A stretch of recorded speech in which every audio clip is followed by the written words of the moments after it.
আজকের পর্বে আপনাদেরকে করে দেখাবো ফালুদা। আর এই ফালুদাটা আপনারা খুব সহজেই ঘরে বানিয়ে নিতে পারবেন। ঘরে থাকা উপকরণ দিয়ে খুব সহজে আমি এই ফালুদাটা বানিয়ে নিয়েছি। আর ইফতারে এই ফালুদাটা থাকলে আর তো কোনো কথাই নেই বলুন। ঠান্ডা ঠান্ডা একটা ফালুদা হলে মনে হয় যে সন্ধ্যার সময় একদম কলিজাটা ঠান্ডা হয়ে যাবে। এভাবে করে ফালুদাটা আপনারা ঘরে বানিয়ে নিতে পারেন সহজভাবে, সহজ রেসিপিতে রেস্টুরেন্টের মতো ফালুদা করে দেখাবো আজকে ঘরে। আশা করি আপনাদের কাছে ভালো লাগবে। আজকে আপনাদেরকে একটা ফালুদার রেসিপি দেখাবো। তবে ফালুদার রেসিপিটা এ টু জেড না, আমি সব কিছু রেডি করে নিয়েছি আগে থেকেই। এখানে আমি 1 লিটার দুধ জাল করে হাফ লিটার করে তার ভিতরে 2 টেবিল চামচ কাস্টার্ড পাউডার দিয়ে এটাকে জাল করে ঘন করে এটা আমি ফ্রিজে রেখে দিয়েছিলাম। আর এখানে আমি সাবুদানা, এখানে 1/4 কাপ সাবুদানাকে সেদ্ধ করে পানিতে ভিজিয়ে রেখেছিলাম। দেখতে পাচ্ছেন সাবুদানাটা দিয়ে দিলাম। সাবুদানাটা আপনারা সব সময় চেষ্টা করবেন সেদ্ধ করে পানিতে ভিজিয়ে রাখতে, এতে করে সাবুদানাগুলো দেখতে অনেকটা সুন্দর লাগে আর একদম ফুলে ওঠে। আর এখানে নিয়ে নিয়েছি আমি নুডলসটাও আগে সেদ্ধ করে নুডলসটাকেও পানি ঝরিয়ে তারপর রেখে দিয়েছিলাম।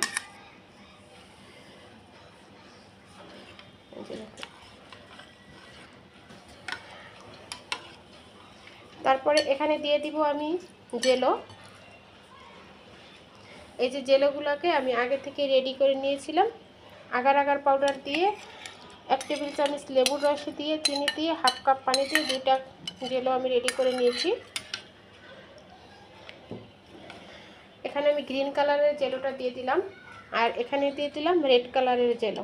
আপনারা আপনাদের পছন্দ মতো জেলো দিতে পারেন।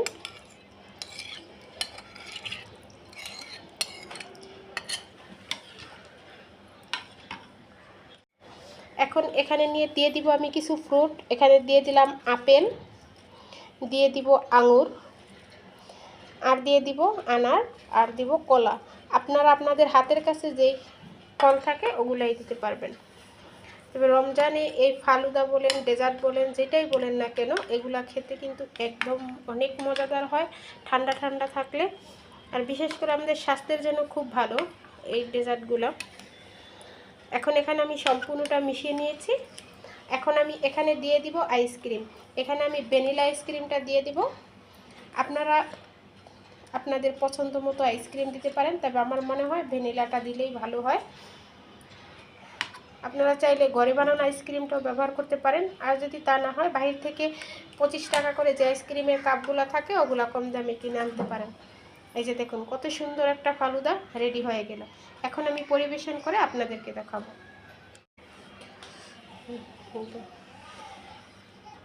তাহলে আপনারা এভাবে বাসায় বানিয়ে নিতে পারেন।